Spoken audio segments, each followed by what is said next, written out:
Hello and welcome to another episode here of Tax Sale Titans. This is actually the second episode here that we're doing. I'm Shade Foray, although I'm here with Steven Swenson. He's also the other half of this. Yeah, it's good to be here today. We're excited to do episode 2. We've got a lot of good things to go over today, a lot of good topics, and some interesting properties to look at as well. Yeah, so a ton of stuff we want to cover here. For starters, though, we want to give a special thanks, I think, to all of our website members. We have people that have been with us for years now, and so really, we just have a lot of gratitude for them and for for being members and for some of the followers that people. I mean, I was just actually going over memberships today. We have people that have been following us for years since 2017, 18. Yeah, definitely. We want to appreciate all the members of TaxSaleSupport.com. Also, all of our YouTube members. We've started a YouTube membership program, and so we want to give you guys a shout out as well and thank everyone who's following us, all of our subscribers. We appreciate it. So let's talk about the lineup, what we're going to be talking about here today. We're going to be covering a ton of stuff. So first, we're going to discuss different news and updates. We actually have a whole bunch of events that we're doing, and so we're going to be talking about those for a minute. Then we're going to get into the training tip of the week. From there, we will go into the deal of the week, where we're going to review some different properties there, some great properties. That'll be fun. Then we're going to cover a questions from subscribers section. Then we're going to be doing the what were they thinking section. Then we're also going to be reviewing a student deal, and that'll wrap things up. Yeah, a lot of good things to go through. So let's get into it and let's talk about some news. Now, before that, if any of you guys haven't downloaded our free ebook at Secrets of Tax Lien Investing, go ahead and check it out. You can download our ebook. You can also set up or schedule a webinar or be part of one of our upcoming webinars. So there's a lot of information there you can check out. Yeah, you bet. Now, for news and announcements here, first, I was going to talk about our event schedule. So we actually have a lot of events that are happening almost every single week. And in fact, we just wrapped up one here in Florida, and the next event that we have coming up is going to be October 28th to the 30th, and that'll be in Houston. After that, in November, so the 4th through the 6th, we're going to be in San Francisco. Then the 11th to the 13th of November, we're going to be back in Fort Lauderdale, Florida. Then November 18th to the 20th, we'll be in Philadelphia. Then in December, we actually have two events. On the 2nd through the 4th of December, we're going to be in Phoenix. And then the 9th to the 11th, we're going to be in Austin, Texas. Yeah, so we've got a lot of good events throughout the country between now and the new year, and we're looking at the schedule for next year. We're putting together new events in different markets. And so if you're interested in attending, it's only $299 at least for some of these events that we have coming up. And that also is including 6 months worth of membership for any of the early bird people. So if you're interested in, let us know and we can get you that $299 price plus the 6-month membership. Yeah, because I think actually, at some point the event price is going to go back up to the $499. And so if you to get that $299 price, you definitely want to jump in on the early bird special on that. Yeah, also as far as some upcoming sales, upcoming news, Bid for Assets has just posted some California auctions, a bunch of Washington auctions. Also, New Jersey has a bunch of tax lien auctions that are coming up on realauction.com. So if you're interested in looking at tax lien sales, you can check that out. And we're getting to the time of year now where Colorado is starting to post their list. Yeah, so there'll be some good tax lien auctions coming up here there.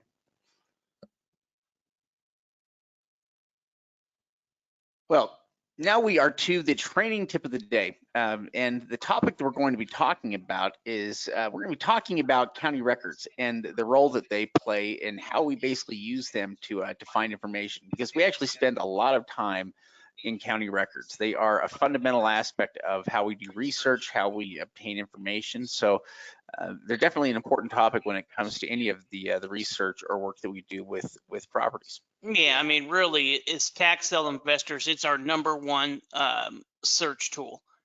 It's the #1 place we're going to go to find out information about the property, find out if it's something we're going to be interested in or not. Now, county records are completely open to the public. They're public records, but that doesn't necessarily mean that all of these records are available online. Yeah. So when it said that they're public records, what it means is really just that if somebody from the public would like access to them, that they're supposed to provide that. But for the longest time, that's something that was always done in person. That was something that you'd go there to a county records building, and so they would have these things like the deed itself. Property deeds would be there, on site and recorded there. So if you're doing research, you're doing it there on site with their records, which was how property assessments and everything was done here before the internet. So the way it works now is it seems like most counties now have been adding records and have tried to make records a part of what they do. They have websites now because that just allows them to be able to provide or help help the residents, but without having all the man hours and all the people they have to provide. Yeah, in fact, as Shade was talking about that, it kind of flashed me back to an old memory when we first got started looking into tax lien investing. And there was a couple of different books. There wasn't a lot of information actually available, and that was just really where the internet was starting to change things. And we were interested in looking in tax liens in Arizona. And as we started to look into it, we were interested in over the counters because we were interested in that 16% interest and be able to pick ones, after the auction. And I remember the process was sending them, nearly, I think, $200, and then they sent us back this huge list, but there wasn't a lot of that information online. And so you actually had to take that down to Arizona at the county courthouse and try to go through those individually, look up those paper records. And slowly counties started adding those online.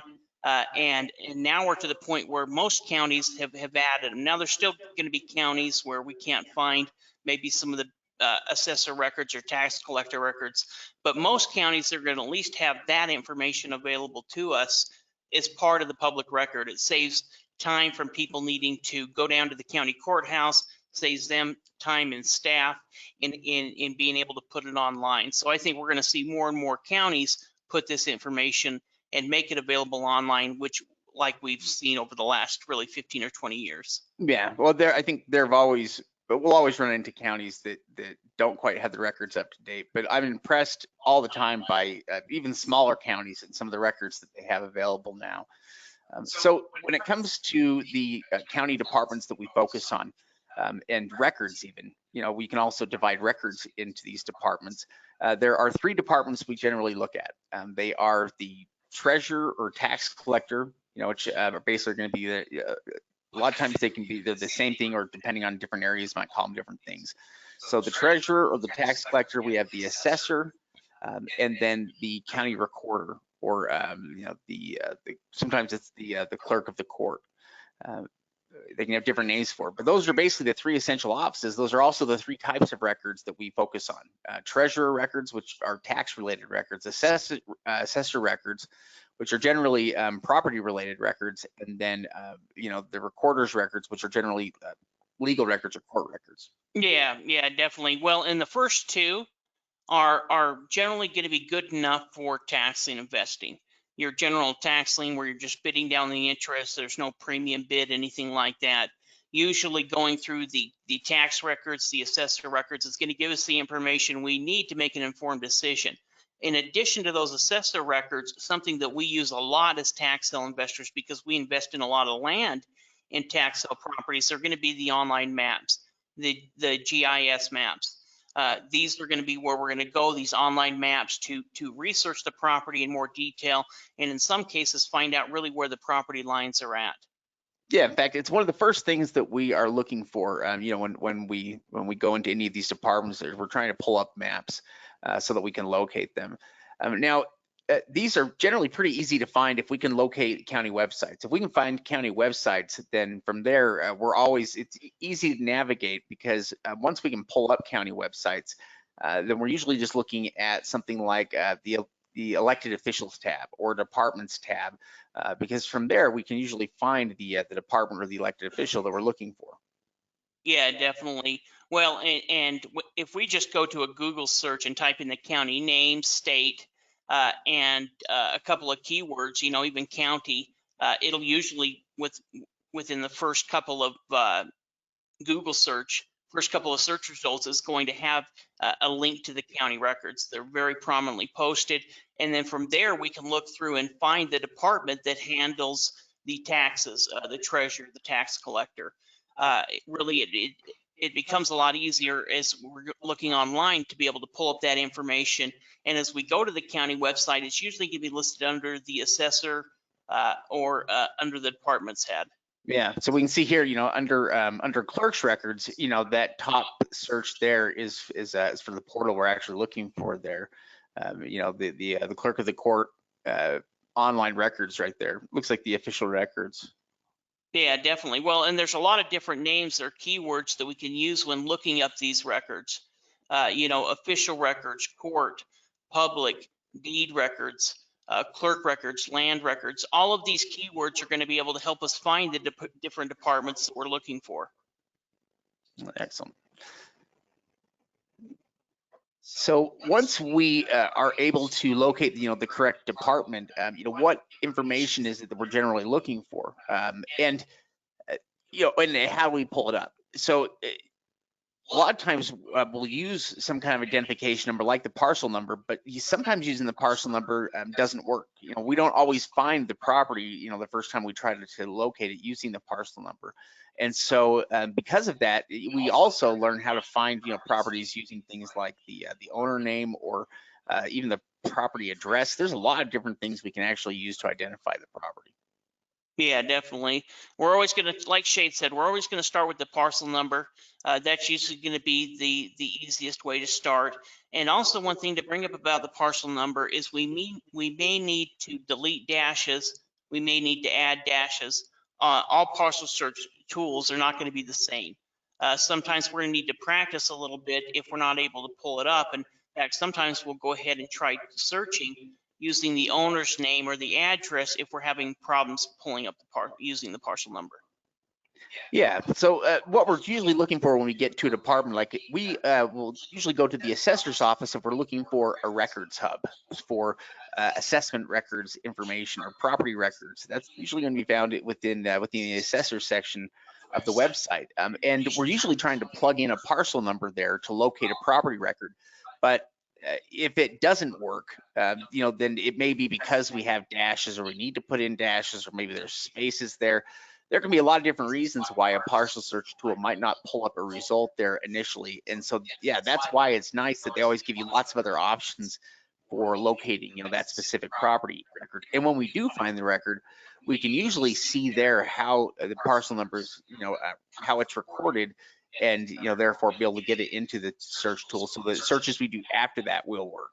Yeah, that's a good point. I mean, as we look in there in the county record, we can see, do they include a dash in their parcel number, and that'll help us be able to search that as we go back and search on the parcel number in the parcel search tool. Yeah, so these, what we're doing here is we're reviewing a couple of different types of property records, and what we're looking at here is a tax record. And what's nice about a tax record is that it's a very specific type of record, but it tells us what's going on there with the history of the property. And a lot of times it can actually tell you quite a bit about historically, what's happened with the property taxes and the payment of those property taxes or the lack of payment. Like in this case, we're looking at the tax history of a property, but we can see all the years that the taxes were paid and then years when the taxes weren't paid. And that even times when it was nearly lost to foreclosure. Yeah, in fact, if we're looking here at the tax history record, we can see back in 2015 that they actually had a tax deed application filled out or put on the property, which means that back in 2014 and 13, they actually had tax liens on the property where one of those lien holders went ahead and filled out the deed application. It was sent to a deed foreclosure, and then the property owner came and paid that off, and then paid for the next couple of years and started becoming a delinquent again. And eventually one of those lien holders filled out another deed application, which is sending it to the tax sale now. Yeah, now a record like this is especially important if we are investing in, let's say, tax liens in certain states. So, for instance, in Florida, it is important because in Florida there can be up to 7 years worth of back taxes, owed against the property that can be valid. And if we ever want to foreclose on a tax lien, so let's say we were thinking about buying a tax lien against, against the property. If there are other liens against the property, then it's going to be our obligation to basically pay off those liens in order to foreclose. So, it's one of those things where if the property doesn't redeem on its own, which most of the time it will, but if it doesn't, then we need to be prepared to go through the steps, to foreclose on the property and pay off those liens if necessary. And so it's important to know how much they are for, before you buy. Yeah, definitely. Well, in looking up roll-up, which is something we've talked about before, that's going to be, incredibly important, especially within certain states, states where they have 4, 5, 6, 7 years worth of delinquent taxes before those tax liens no longer become valid. For example, within Florida, after a period of 7 years, that tax lien will no longer become valid, and essentially the owner of that tax lien will lose their interest, lose their money in the property. And so what they're trying to do is force somebody to fill out the deed application to send it to a deed foreclosure where it can get sold and all the investors get paid. Yeah, it's basically all depending on what the statute of limitations is for that specific state. So in Florida there it's 7 years, but every state has a little bit different. Now what we're looking at here is the assessor's record example here, or basically it's a good example of a property record. Now Florida counties do them the best. If we're just being kind of frank, I think that they've always been some of the best providers of records that were easy to navigate and easy to consume information with. And this is a good example of that. We have everything divided up into nice little detailed sections where we have, the property details. It includes the zoning information and the legal description. We have owner information listed there. Then we've got sales. Then we have the improvement information, listed, below that, which has, tells us when it was built, what kind of property it is, then what the tax values are, below that. This is a very easy way to be able to digest information. Yeah, well, as we're looking at this record, really we can make a good determination if this is a property that we're interested in researching more, if it's a tax deed property, or if it's a tax lien property. We may do a few additional things. We may check it out on Google Maps, see if there's any street side imagery. We may go ahead and check out the value as well. But once we've done that, that's really good enough for us to go ahead and purchase a tax lien certificate in a lot of scenarios, especially in just a bid down the interest rate scenario. We can see what this property is, like Shade mentioned up there within the property information. We can see it's a condominium. We can see it's 2-bedroom, 2-bath, built in 1972, just over 1,000 square feet.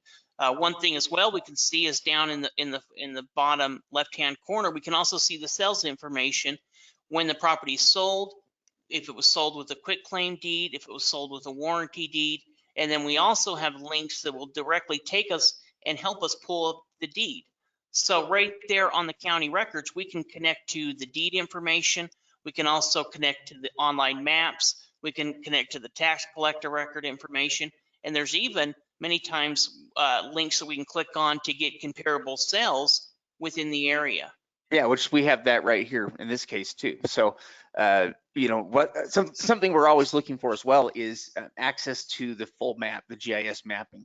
And at the top of this one, we have both access to their full map plus the nearby sales search, which this is something we're seeing more and more with within county websites, tools that make it easy to find comps, where you can go through and find a lot of comps, very, very simply. So yeah, very good example of that type of a record. But GIS maps have changed quite a few things because they're so much faster and easier to get through and be able to identify properties, and because you can learn so much from different types of maps that are now available. on properties. Maps, in fact, play a pretty important role when we are seeking out, when we're looking for investment properties. In fact, it's one of the first things we're looking for. Yeah, well, I mean, it's going to be really helpful for structured properties. We can see approximately where the lot lines are at. We can see what it looks like around other property, but it's really going to be helpful in land as well, because we may not have an address. We just may have a street. And so using the online maps will help us go ahead and find that information. Also, one thing to mention about those online maps is they do have base maps. And those base maps allow us to really research a bunch of additional information on the property. For example, flood zones, if there's topographical issues, anything like that. A lot of times we can find that information by using the base maps on the online maps. Yeah. Sometimes it's a matter of, well, you've got to play around with them. They have layers. Sometimes they have multiple years of overhead satellite images. There's a lot of tools there that are pretty handy to use, and so we're always looking for the GIS mapping. The court records or the recorder's records are another area that we go into or that we search. In this case, we can see on the left-hand side we have essentially a search tool, that is there that allows you to gives you different criteria that you can use and set, to search through the records. And then on the right-hand side, we have the results of a search. Yeah. Well, and this is where we're going to be searching for any type of governmental liens. So if we are investing in a tax deed property, we're going to need to research and see, is there any issues? Is there anything that we need to be worried about? And the most common being some type of utility lien. I mean, even looking in this particular property result, the only thing that we can see of consequence is the foreclosure, which is the tax deed foreclosure, which means that for this particular property that we're investigating right here, there's not any type of government liens that we need to be worried about. So really, it's just a matter of figuring out the property value and then determining our high bid. Yeah. In other words, if we're looking at, at this property here, which we're looking at, I think it has the same name here on it. And, so it's this Barbara Reed. We're looking through this and we're interested to find any liens that are going to be attached to the property. It's going to be under her name. And so when we do look underneath her name, if that's all we can find, under this Barbara Reed are those results there, then we can be pretty sure that we're not going to find any kind of liens against the property, because they should be there if they were listed. Yeah, would you turn it back to that assessor record real quick? As you were talking about Barbara Reed, it just kind of gave me, and it was something I wanted to quickly pull out, show is right there underneath the owner's name and the site address. And that's going to tell us if the property is owner occupied, or is it something else? Is it a rental? Is it a summer property? And so a lot of times, just through that information, we can automatically, it's going to tell us something about the property if it is owner occupied or if it isn't. All right, now let's go back up here and just some final thoughts on it for the other records that we use. The county records are such a big part of everything that we do that really that's where a lot of the research happens. That's where we find properties and learn about properties, as well as using the maps and becoming I guess you fluent with the maps, you could say. Learning how to navigate them and find information, all different types of information. Really all of these records are records we use on a daily basis. Yeah, definitely. The tax records, property records, and the court records. Sorry, let me back up there a second. Okay, so with that being said, we're going to move on here to the next section that we have here. But before we do that, if you haven't been to secretsoftaxinginvesting.com yet, somewhere you can go to download the information, download the ebooks that we have. You can also register there for free webinars that we hold.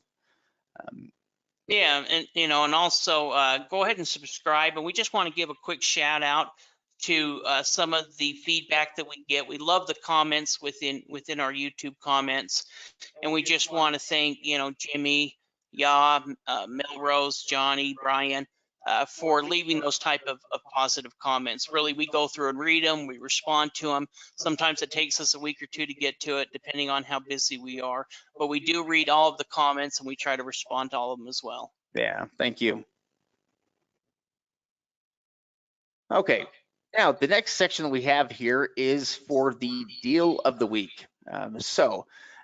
For today's deal of the week here, we're going to be reviewing some properties that were sold in one of the Michigan County sales for Saginaw. So this is a sale that actually took place on September 14th. We're going to be looking at a few of the deals from that sale because there were some excellent property deals that came out of this auction. So we're going to look at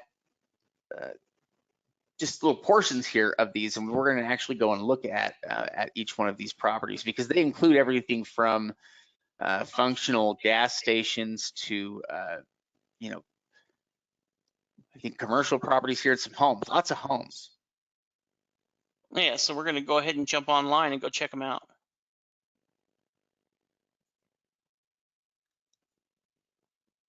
All right, so the first thing we're going to do. And this was an auction that took place last month, an online auction through the Michigan auctions. Michigan has their auctions, and they take place usually between the kind of the month of September into the early part of October. So really in around about 45 days, all of the counties within Michigan will go ahead and conduct their auctions. And what we're doing here is looking at one of the past sales. All right, let's get this pulled over here. All right, and what we're doing here is we're going to look at the past auction results. We're going to go here for the most recent year, and then we're going to scroll down here because this is one that happened, and it's actually right. Let me scroll down a little further here because it's right before the end here. Oh, and there we go.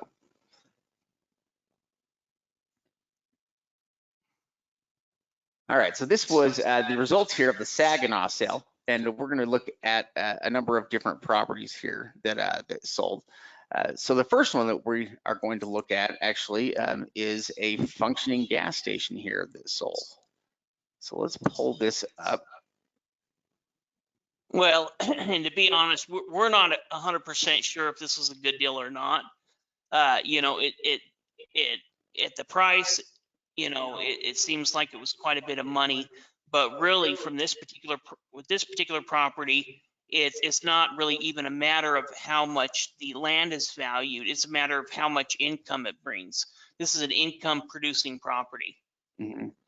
Yeah, and it looks like it was still functioning, up to the time here, the photo was taken. So yeah, it is an income producing property. It sold for $290,000, so it didn't sell for a cheap amount. But yeah, like Steve said, it's really all about how much income it produces. It has an SCV that would put it at about 170,000 or so would be the assessed value, but that doesn't really tell us what the market really is on it. Well, and in some markets, a starter home may be 290,000. Mm-hmm. So if you wanted to buy a rental property within your area, and let's say it costs $200,000 or $300,000 to do it, that rental property may bring between $1,000 to $2,000 in rental income. Yeah. Maybe a little bit more, maybe a little bit less, but probably right in around that range. This property is probably going to bring 3 or 4 times that amount in rental income. So, dollar per dollar, there was a lot that was spent on here, and we don't know enough about this market, enough about commercial property to say, what the potential value is with this. With residential, sometimes the commercial land, we can put a better estimate. Even an office building, we can do a better estimate. Something like this is not really within our wheelhouse, but it is an interesting deal. And the potential is huge. I mean, you could automatically just rent it to the person that's doing it now, or you could, take it on yourself. It really gives a lot of potential. Yeah. Let's see. Let's take a look at some of the other properties we have here that sold. Okay, so we have, let's see the numbers here. 8127. Let's pull up that one here first. 8127 is another really interesting commercial property here that sold. So this property sold for 95,000. The opening minimum bid on it was 45,000. So it sold for about double that amount, but it has an SEV, which again, that's the Michigan assessed value, and you have to multiply it by 2 to figure out what the value is, of 262,000. So that would put the estimated market or assessed value on the property about 500 and 40? yeah, roughly 522. Oh, yeah, 422. Or 524,000 roughly. We're terrible at math here. But yeah, let's take a few looks at the images here, because that's another great thing about the Michigan sales is that they're required by law to take images, to basically put a sign in front of the property and take images of that. And so when they take images of properties, they take way more, and they're current images. That's the other nice thing about it, is we're not looking at old images, we're looking at current images. That included a few images there of the roof. Place their roof was tore up a bit, but this is a relatively new or newer office building. We can see an overhead image of it right here. Well, and they were highlighting the damage there, which really is limited. Looked like a 3 or 4 foot piece Yeah. of area. We're Yeah. talking about a potential property here that has warehouse space, has probably office space, many different type of uses, and really probably a value. Let's say it is worth. I probably think it's worth more than the assessed value shows it is. So if they say it's worth 500 and just over 500,000, I would imagine based on the size of the property that it's probably worth quite a bit more than that. 15,000 square feet. Yeah, so you're talking about a massive property. Yeah, 15,000 square feet. So yeah, awesome property. Very cool. And it was purchased for 95,000. That could very well be like a tenth of value. This property could actually have. This property could be worth a lot of money. I mean, even if we're just looking at the assessed value, you're looking at 20 cents on the dollar. Oh, look at that. Look at that. Base cost new of upper floors, 1.1 million. Yeah. Yeah. That's that's kind of where it was in my head. Yeah. So that's like 1.2 million basically was kind of like the replacement cost. Yeah. So yeah, to recreate this would cost you 1.2 million dollars, and it was picked up for 95,000. Whoa, that's crazy to think. Somebody basically, we'll see what they sell it for, but they made $1 million with this purchase. Yeah, well, as we go through and see some of these deals that we weren't a part of, or our students weren't a part of, it's like, I wish one of our students or we would have got that, because that's a great deal. Yeah, that really is impressive. All right, let's look at a few others here. Let's see. 8110, and some of these are just smaller lots, that were purchased, and again, relatively small investments, but just go to show that you don't necessarily have to invest tons of big money in order to do really well, like this lot here. 1.7 acres. This is a commercial piece of property here. That was purchased for $5,000, $5,700. Has an SEV of 10,700, so that would be like 22,000 would be the SEV on it. So probably valued at roughly, close to 30,000. Yeah, great deal. Picked up for, if we're looking at the assessed value, 25 cents on the dollar, probably picked up more around 10 cents on the dollar. Has size, has value, and we're not talking about a huge amount of money here. This was picked up for under $6,000. A credible amount of profit, and the type of property where it's probably going to make sense. It's kind of right there on the verge. Would look a little bit more to the market, but it very well could make sense to take it through quiet title and get a clear title on it, get a warranty deed so we can sell it for top dollar. Yeah, this is another property that was purchased for a pretty low price there, for $3,300. Yeah, 1.34 acres. This is more vacant land. You can see it's a home lot. Right next to it, there's a home as well. Would probably be selling as residential, but picked up for $3,000, probably worth, picked up for around 10, 15 cents on the dollar. Say it's probably worth around, 25 or 30 grand. Yeah, another good example. There were also some nice little homes that sold for really inexpensive prices. In fact, some of the prices were surprising just how low they were in value. So the next two we have here are actually these two homes right here. So this home right here sold for $7,400. This home right here sold for $8,100. And both are good usable properties here, that have some value to them, but also are going to have some rent value to them. So we have this property here, which sold for $7,400. It has an SEV of 14,000, which basically means an assessed value of about 28 to 30,000, we would say here on the property. And really where this property has a lot of value there is in its potential to be rented, to be a rentable property. Yeah, really, that's where the property, like Shade says, has value. In fact, why don't we go ahead and look at this property look at its check it out on Google and check out the Zillow value as well. All right, let's see here. I think it's listed right there. I can't remember if it was this property or the next property, but it seems like one of them has photos and some information on Zillow that I can't remember exactly what it was. So the estimated value on this property is 47,000. Again, it was purchased for 7,000. But also important there is it has a rent estimate of about $800 a month. So these properties are probably going to be renting out $800 to $1,000 a month. You're talking about something that somebody paid $7,000 for, and even if you fixed it up and put some money into it, put $10,000 into fixing it up, you're still going to have a rentable property that's going to be going up in value. Yeah, we can also see it's 3-bedroom, 1 bath, 936 square feet. That's a great home to get started as a first-time investor. We're not talking about a massive property. We're talking about a limited amount of square feet, limited amount of rehab. And if we look at that $800 a month, and they spent let's say $8,000, it's going to pay itself off fairly quickly. Within a year, it's going to pay for itself. And even if we put in an additional 5 to 10 grand in getting the property cleaned up, that's a property that can bring in residual income and pay for itself within a year or two. Yeah, this is another really nice property. This one sold for $8,000. It has an SEV right around the same area here.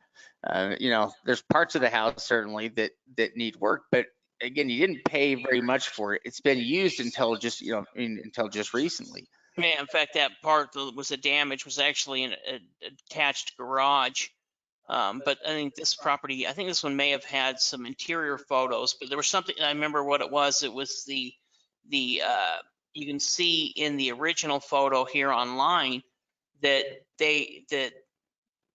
there's been a new roof put on it since the photo was taken. Oh yeah, because you can see here, they had tarps up over that, and then when you look at the new images there on the property, it is a new roof. Yeah, so we know that even when these photos were taken, there's been a new roof put on the property, and then also if we look, we can see some interior photos as well, which at least they put the value at. I guess they don't tell us the value here on it. No, I think it's probably around the same. Probably in the $50,000 to $60,000 range. Yeah. Yeah. So really, all of those are some great deals and good examples of properties, that came out of this auction. Well, and having that new roof, I mean, we know that roof had to have been put on within the last 3 or 4 years. So usually that's going to be the biggest expense on one of these small homes is if you've got to redo the roof. I mean, the very low, that could be 6 or 8 grand. It could be, more than that if the home is larger than that. So having that new roof, that at least lets us know that that's been taken care of and that there hasn't been any water damage while the property's been sitting vacant. Yeah. All in all, though, those are lots of interesting properties to have reviewed. Yeah, So yeah, interesting sell, a lot of good properties. And there's a lot more that we could go over. We just kind of went through a few of them. There's good deals being had every single week across the country. It's just a matter of registering and finding those auctions, participating in them. And really that's kind of where part of tax sale support comes in to help, is because we provide list and training to be able to help you know about what upcoming auctions are taking place. yeah. So now let's get into the next section that we're going to get into, which is what were they thinking?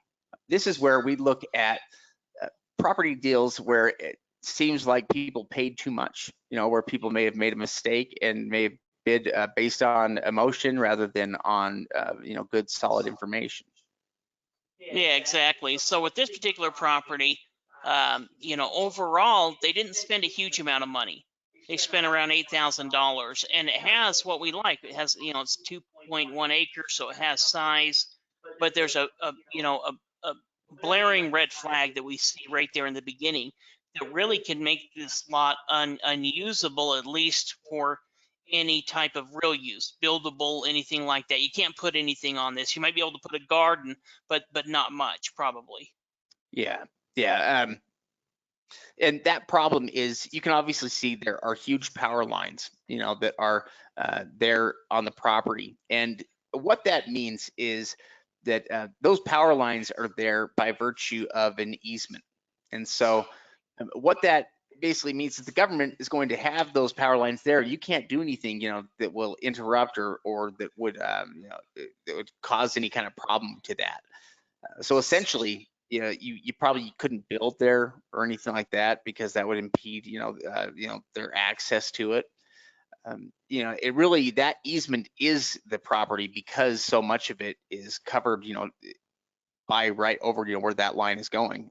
There might be a tiny little section there on the left-hand side of it, where, maybe part of it isn't used, or that might be somewhat usable, but it's not enough of an area there that you would be able to use the property for anything. So fortunately, they didn't spend too much. We've seen properties where they spend way too much at 8,000, but yeah, I don't think you're going to get your money back out of it, because nobody's going to pay for it. Yeah, in fact, really easements, there's a reason why there's a lot of properties that have easements that go into the tax sale. We see these type of properties all the time that really don't have any potential use. And that's the reason we say when we're looking for property, we need to make sure that it has use and value.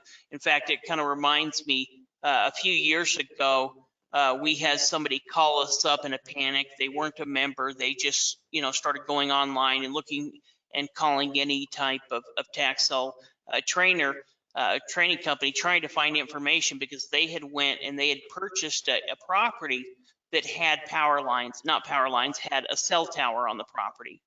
And they had purchased it thinking that they could charge these cell They did it companies. intentionally. Yeah, they bought it thinking that they could charge these cell providers money, because now they own the property, not realizing that easement allowed them to do it regardless if they were getting paid. They didn't have to pay them anything. And that's the reason why they let it go to the tax sale. So essentially they spent, what was it, $26,000, if my memory is correct, on a property that had no potential use or value. Yeah, yeah. In fact, really the people that use the easement are really the ones that make out best, because they don't have to own the property and they reserve the right to use it. And so that's really where, I mean, if you could somehow get easements work out great, whether it's for access or, like for the electric company, they don't have to own that property, but they still have all the benefits of the easement. And so yeah, easements are a great thing for the people using the easement, but they're not a good thing if you are, buying the real estate. Yeah, it's definitely kind of property we're going to avoid. And it's like Shade says, not a huge amount of money, but none of us would like to lose $8,000. Now, talking about a bad deal, let's talk about a good deal.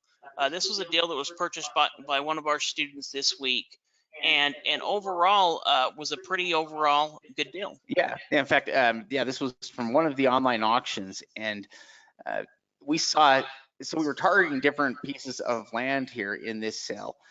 And this lot here, which is a usable lot, that was one of the things that that he went through a lot of work to be able to determine and make sure of, is that it was usable. This usable lot was picked up for about $10,000. It has an assessed value of $28,000, and we think, if we're looking at market values there, we can't find anything there for sale for under about 40,000. So I don't think you're gonna be able to sell it for less than 40,000. The value might be higher than that. It might be as much as 50 or 60. And so that's a great deal on a property you can pick up for that price range. To be able to do a return like that is fantastic. Yeah, well, and look at this property. We have homes on either side of it. That may be a potential buyer in buying this property. We're probably going to send out neighbor letters asking them if they're interested in buying it. Also, one thing to bring up about this sale is this property is usable, and the reason it's usable is because we checked, or the student checked to make sure it was usable with the city codes. It was interesting. He was able to pick up this property that's both usable through the code and is accessible. And there was properties that ended up getting bid up that were similar to this property as far as the same size, but they weren't actually usable because they were a little bit irregular shaped, and they didn't have enough street frontage to actually be a buildable lot. Because let's say you need 150 feet and they actually only had 50 feet because it was kind of a weird shaped lot.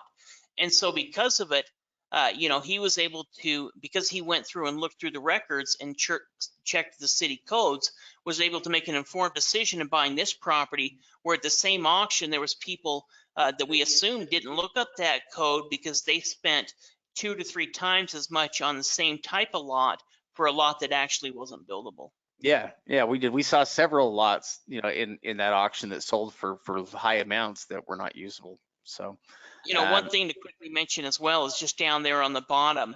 This was one of our website members just left this comment here on YouTube, and we want to congratulate him and thank him as well. He just says, "I really appreciate your trainings.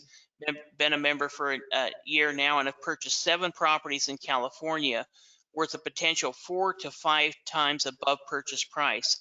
Now working through to quiet title on the 3rd and get it ready to sell very soon. Looking to max out profit potential." Great job. I mean, really, that's exactly what we love to hear. It's part of the reason, well, not part of, it's really the number one reason we do this, is me and Shade both love to be able to help others be successful. So congratulations. yeah, that is such a cool story. So congratulations on that. That is great. Yeah, and well, congratulations to Jeffrey on this deal that he picked up this week. I'm sure that both of these students are gonna make money on these deals.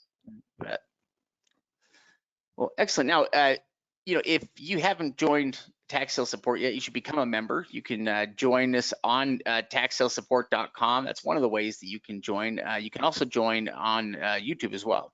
Yeah, absolutely. It's only $39 a month. You can cancel at any time. Or if you want to do a year up front, it's only $29 a month. Yeah. So now let's get into the next section of this here, which is questions from the tube. This is where we look at different questions from our YouTube subscribers, because a lot of times they have excellent questions that are really worth answering, and ones that are worth spending the time on. So this is a section we've come to enjoy. Yeah, so the first question is, do you have to have a lot of money to invest? Can someone still invest $100 and still benefit? And then kind of an additional question that's along the same lines is, how much startup monies one needs to have to start with both tax liens and tax deeds? Yeah, it is a good question, because one of the things I love about tax sales is that they do give you the ability to access properties, real estate, at low prices, really low prices. Now, $100 is a pretty low price. I don't know if we can do it with $100, but you don't have to have huge amounts, though. Could you start with with $1,000? Yeah, you can do it for $1,000. Less, possibly. Maybe you can get deals for properties for $500 range, and a little above there. But yeah, that's a realistic range where you can get properties. $100. We used to be able to find deals like that in a few select areas, but you got to pay up a little bit in order to find the deals. But you can definitely find deals for between $500 and $1,000 though. Yeah, I mean, I agree with Shade. I mean, a few years ago, in fact, we've got dozens of success stories where people picked up properties for $100. But I think more realistic, we're going to be 500 to 1,000. Now, with tax liens, depending on the state, we can maybe be able to pick up some tax liens that are worth around $200 to $300, and it's very possible that you can find a lien that's lower than that, that's attached to a good property. But that's the most important thing. If we're investing in liens, it has to be attached to a property that has both use and value. So investing, I'm sure you can find a $30 lien, but it may be on a small strip of land between two homes that's 5 feet by 150 feet and really doesn't have any use or value. So in that kind of scenario, you'd be better saving up your money to where you have 3 or 4 or 500, where you can invest into a property where it does have use and value. Yeah, liens totally rely on the value of the property there, that's placed against. And so yeah, I think that's an important point, that you're always making sure that that initial property has enough value there that it's worth foreclosing on, because that's with most liens, that's basically what's going to happen is you're either going to get a check in the mail when it redeems, or you'll get the power to foreclose on the property after that redemption period expires. It's going to be one or the other. Yeah, so and if you're willing to do research, there's areas in the country where you can find property for under $500. There's a couple of different land banks that are available on our website through the over-the-counter areas that students can go to and find some different types of deals. But it is going to take a little bit more research, and it could be worth it to go ahead and save up a little bit, where you have a little bit more capital, because you're going to be able to get a property that even has more use and value that's going to probably be easier for you to sell. Yeah, okay, next question here is, I have a question on land. I believe it's raw land, but close to the small town. So I worry if I bought it, if it would cost too much to have electricity put out there, or like, is somebody willing to buy raw land to flip? It's a good question. I think I'm concerned about maybe having land that I guess they're worried if it's going to be too far out there, if it's too far from things like utilities. Yeah, and that's not something that worries us. The only thing that worries us is it usable?